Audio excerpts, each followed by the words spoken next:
Hello amateurs, and welcome to episode 92 of the Amateur Rugby Podcast, here to help soothe your Sunday morning hangover with some festive rugby chat about the grassroots of the game.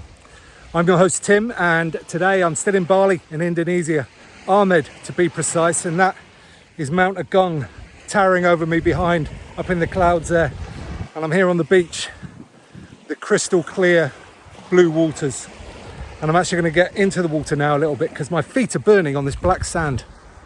And on this special festive episode, which is just me, we're going to talk about maybe a new format for the Amateur Rugby Podcast going forward. We're going to talk about a new feature that is not about refereeing, and we'll go into that a little bit in more detail. We're going to talk a little bit more about Doddie, and lastly we're going to finish up some of the things that I'd like for Christmas. So hang around. It's pretty hot here. Quite a bit hotter than I understand it is in the UK at the moment. So I hope those of you who played yesterday had a good game. It was great to see all the volunteers out with shovels and stuff, clearing pitches of snow. I love all those days. I think they make really great memories. So well done to everybody that got involved in that. And I hope you enjoy your festive rugby. But first, a quick review of the year, 2022 in numbers.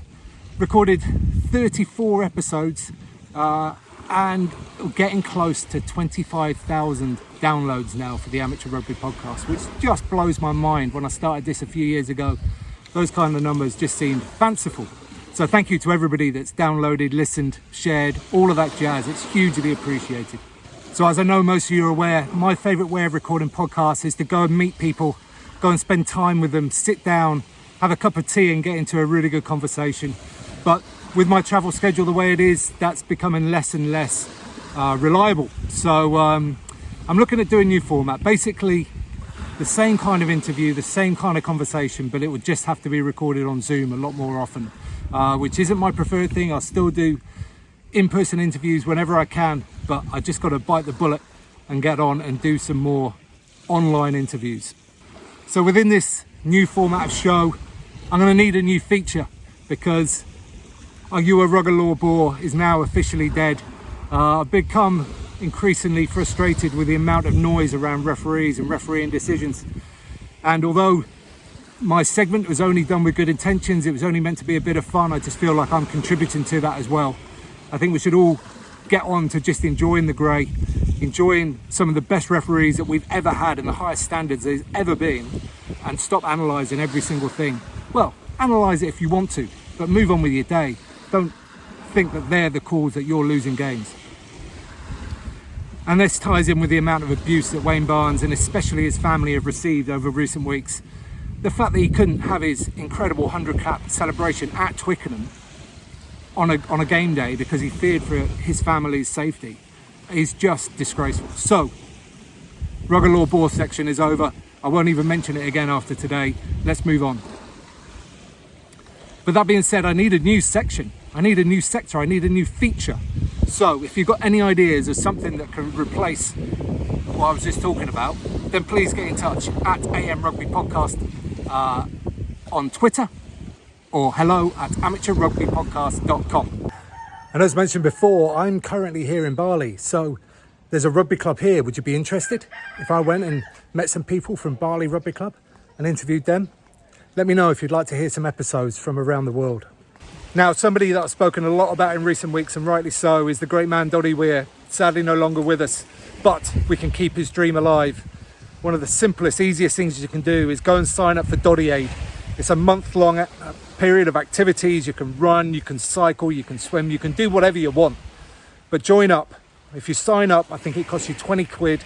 You get a beautiful Doddie tartan snood to wear, and you can be part of Team Barbarians, the team that I'm on. Our team captain's Jason Fox. Why would you not want to do that? So that not only raises awareness, also a bit of funds as well. And if you can do some fundraising on the top of that, so much so. There's some great momentum about this now, and I think we really need to push on and get this nut cracked forever. And if you're into a bit of music, there's another thing you can do as well, which again will raise awareness and funds. And there's a song called Doddie's Dream, and it's a beautiful piece of music, and you can go and buy it. So if you buy it, it'll raise awareness because it'll hopefully push it up the charts. Imagine if it got to number one. but B, again, more awareness. So if you can get on, go and search for it on Google, Doddie's Dream. It comes right up at the top of the Google search. I just did it before I recorded this video. And go and support My Name's Doddie Foundation in the fight against MND. Now, I just wanted to talk a little bit about the podcast itself.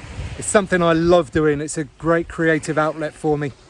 Some of the conversations I have on the podcast are just amazing, and I think they genuinely bring a lot of value. So I'm going to continue doing it. I love doing it. It brings a lot of value to me as well. It satisfies some creative urges in me. And it's great to make connections around the rugby world. However, it does take me about, I've worked it out, it's about an average of 10 hours per episode to put everything together, create it, edit it, produce it, and then promote it afterwards. All vital steps. And yeah, it's getting to a point where it's feeling like it's quite a lot, but that's okay. I'm going to continue, but I do want to consider options about making it sustainable financially. So with that in mind, if you work for a company or you know people that work for a company that might be able to buy an ad slot on the podcast, then I'd appreciate if you put them in my direction. Just have a think about that, see if you can do anything there. Second thing I've done is I've set up a Patreon page for the Amateur Rugby Podcast. It's very bare bones at the moment. There's really nothing on there, but I just want to put the feelers out and seeing if there's anybody that would be willing to contribute a small amount of money each month to help keep the lights on here at the Amateur Rugby Podcast. Now, along those lines, people see me travelling all the time and probably assume I'm either mega rich or got a trust fund or things like that, but couldn't be further from the truth, really. I travel very cheaply. For example, I'm here in Ahmed at the moment, which is in Bali. I'm living on about £20 a day, living quite well. So I'm quite happy in that respect. I don't need a lot of money, but just to keep chipping away. And maybe if it became a money earner down the road, I'll be able to commit more time to it as well and create more things. So if that's something that you're into or would be willing to contribute to, then please let me know. You can find out everything at theamateurrugbypodcast.com/support. And there's other ways that you can sort of just help give back as well if you get value out of the things that I do here. And there's one other thing you can do as well, especially this time of the year, and that is go to amateurrugbypodcast.com/Xmas, because there I've curated a list of great rugby themed Christmas gifts, which you can point your nearest and dearest to that page so they can buy gifts for you, or maybe there's a gift in there for the rugby loving person in your life. I get a little kickback on every sale, and funnily enough, it's probably the most popular page on my website, which is interesting, but I love doing that as well. It's great to go and find the greatest rugby gifts each year and share them with you guys. So again, amateurrugbypodcast.com/Xmas. And what would I like for Christmas? Well, there's a few things really. Firstly, a joined up kind of approach to the season, at least in the Northern Hemisphere here, where the Premiership's played in one block, Europe's played in one block. The internationals, of course, have to be in 2 or 3 blocks, but that's fine. You just lose interest throughout the competition, with them being split up as they are, and teams fielding weakened sides because they're concentrating on other competitions. It's no good for anybody. There needs to be fewer games, more important games, and let's get back to where every game just feels like it can't be missed. The Premiership is a fantastic competition this year. Some of the rugby is incredible. Imagine if that had just taken all that momentum from the start of the season and just flew through to a conclusion all in one go. How amazing would that be? Anyway, the second thing I'd like for Christmas is for Eddie's successor, whoever that is, to enjoy the bounce of getting a squad back.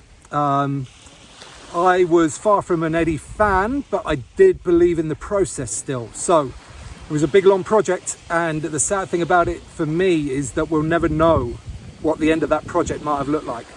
I'm not convinced it was going to end in success, but I think they were attempting to do something more difficult than any international team's done before.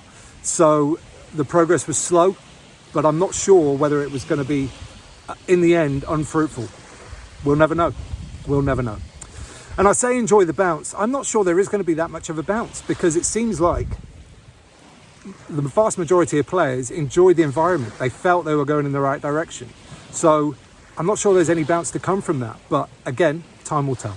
And lastly, I'd like the game to grow in a slow and sustainable way. It's been knocked back the last few years with COVID, Wasps and Worcester going under. They seem to be on the way back now, hopefully. And hopefully we've learned our lessons. We're not going to go boom or bust, and we can grow the game again slowly and sustainably, like I say. There's no hurry here. There's no rush. We don't need to pile on numbers every single year.